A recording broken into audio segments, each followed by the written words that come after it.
పాటిస్తున్నాను. 5 గంటలకు లేవాల్సింది నేను కాదే గాడిద.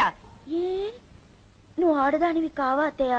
నార్మల్, ఈ ఇంటి కోడలుగా నేను చెప్పింది చెయ్యాలే తప్ప నేను చేసేవేవి నువ్వు చేయకూడదు. అర్థమైందా? అర్థమైపోయింది. అబ్బా, ఇదేదో పరమానంద శిశురాల్లా ఉందే. కనీసం నువ్వు మా వాడితోనైనా కామన్ సెన్స్ తో బిహేవ్ చేస్తున్నావా? ఏంటత్తయ్య కామం చెంచా? కామన్ సెన్స్ కాదే, కామన్ సెన్స్. వద్దులే, తెలుగులోనే తగలడతాను గాని నువ్వు మీ ఆయన సంతోషంగా ఉంటున్నారా? ఎంతో సంతోషంగా ఉంటున్నా. చెప్పుకుంటే సిగ్గేస్తుంది. ఈసారి సంతోషంగా ఉండేటప్పుడు నేను తీసుకెళ్లి చూపిస్తాను అత్తయ్య. ఏంటి, నన్ను తీసుకెళ్లి చూపిస్తావా? నీకేమైనా బుద్ధుందా? బుద్ధి అనగానే నాకు జ్ఞాపకం వచ్చింది.